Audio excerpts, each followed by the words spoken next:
Now we're ready to test the MyWorld app to see if it works with the user preferences set within inside it in the flip side view, which is now called the settings view. And also, as you recall, we added the preferences so that they would appear in the settings app. So we will also be checking that as well. Now that we have our flip side view interface set the way we want it, and we've added the pinch gesture as well to main view controller right here, as well as the IB action for what to do with the pinch, which is right here, both in main view controller.m, I think we're ready to test it. Let's go ahead and run the app, which also builds it. As you can see, there are no errors. The successful build, the app is launched. And here's our piece on Earth. Now let's check for a moment what happens when we click the light info button. And let's hold our breath. There it is. Well, what do you know? We have a settings. We have its speed set to 10 because that's the default, the way we set it up. We have the initial text, peace on Earth. We can drag the speed slider to make it faster. Let's make it really fast. Click done and see what happens. And our animation is moving quite a lot faster. Very good. Let's go back to the settings, drag it back down to 10, and select the text. Now you notice it's really not saying 10 here. We would have to click done and go back to that speed. And then we go back to flip side view and it'll say 10. Very good. Now we want to add, let's say, the word now. We could obviously go ahead and type anything we want here.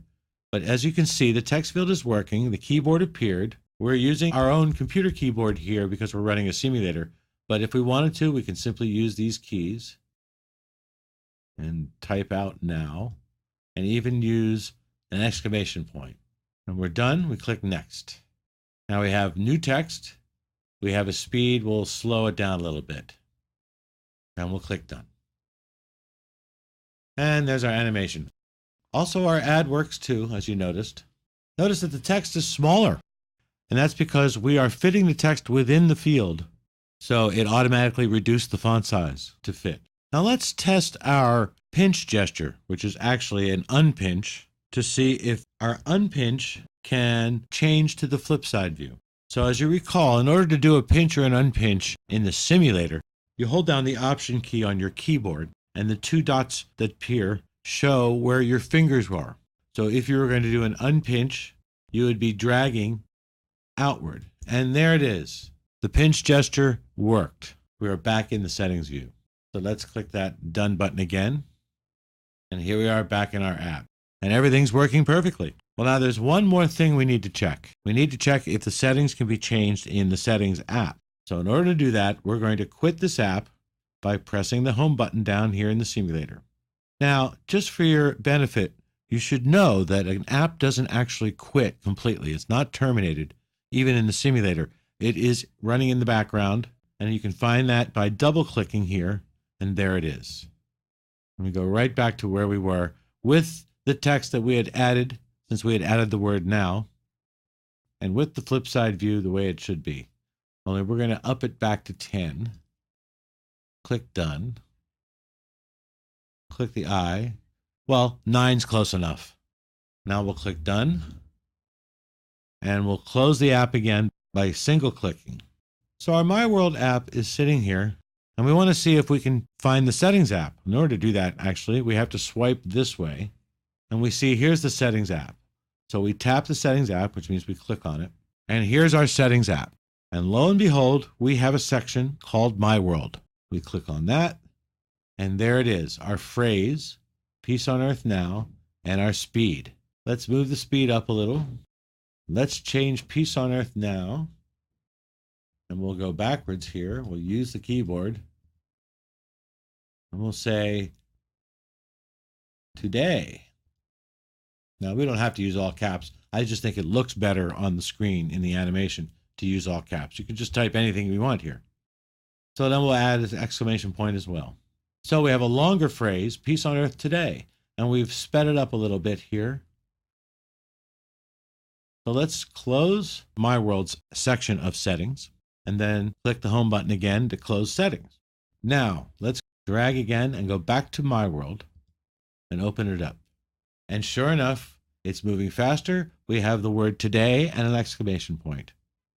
It worked. Our settings app was able to change the settings for our MyWorld app. And if we click I here, we see that those new settings have been recorded here as well. We close done. And if we hold down Option key and unpinch, we go right to the flip side view. And there we have it. A complete sample app that actually does something. However, we're not done yet. We're going to want to do a few more things. Although this version of the app is available as a work file, we're going to open it up and add another view. But first, we're going to close the app by clicking the home button.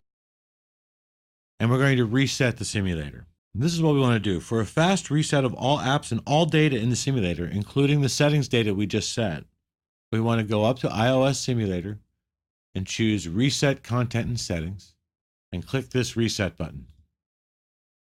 Now back in our Xcode project, MyWorld is still running. So we want to click the stop button. And there our threads have disappeared again. Our debugger is open, but there are no bugs.